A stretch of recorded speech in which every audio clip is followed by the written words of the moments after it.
I never thought a simple drive could change the course of my life. It happened on a rainy Thursday night, 3 years ago. I was heading home from a late shift at work.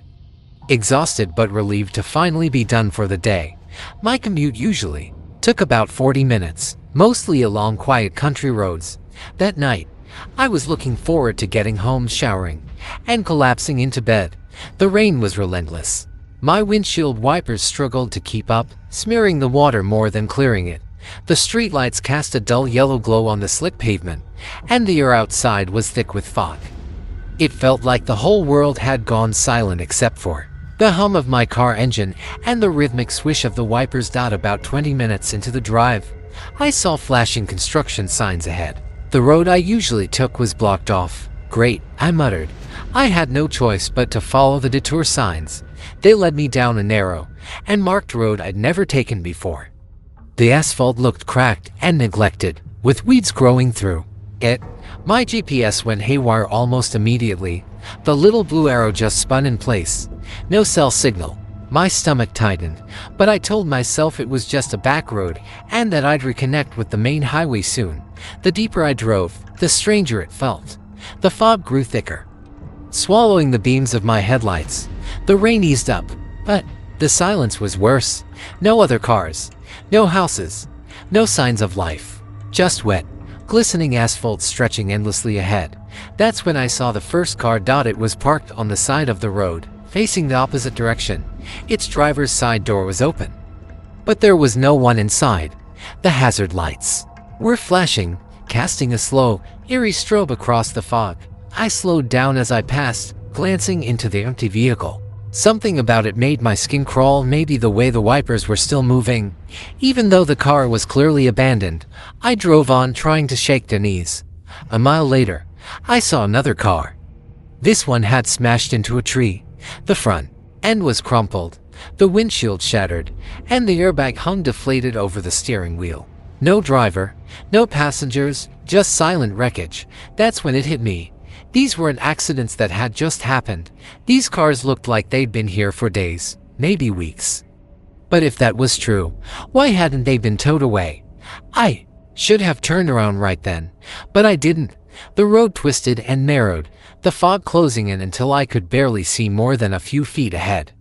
I crept forward at maybe 20 miles per hour. Then, out of nowhere, I saw movement. A figure stepped into my headlights. I slammed on the brakes, tires screeching against the wet road. My heart pounded as I realized it was a man, or at least it looked like one. He was wearing a reflective safety vest, the kind road workers wear. He stood perfectly still in the middle of the lane, his head lowered so I couldn't see his face. I rolled down my window just a crack. "Are you okay? Do you need help?" I called out. No response.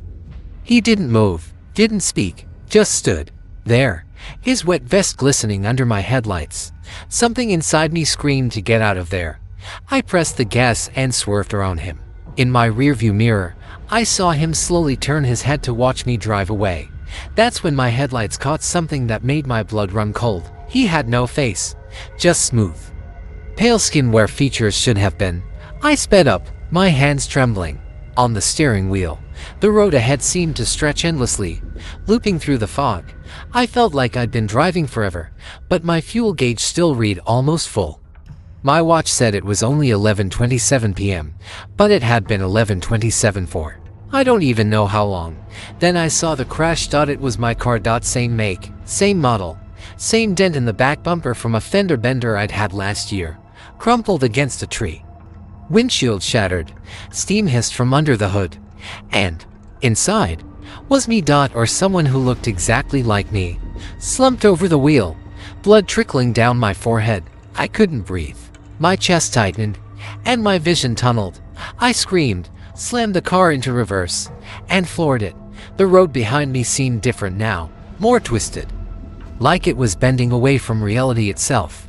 The fog thinned suddenly, and I burst out onto a main road I recognized.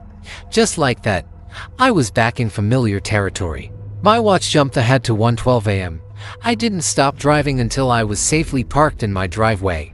The next morning, I went to the police to report the abandoned cars. They looked at me strangely and said no such road existed in that area. They sent a patrol car to check. Nothing. No wrecks. No construction signs.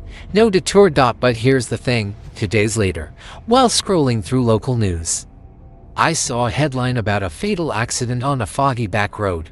The driver's car was identical to mine, and the man looked exactly like me.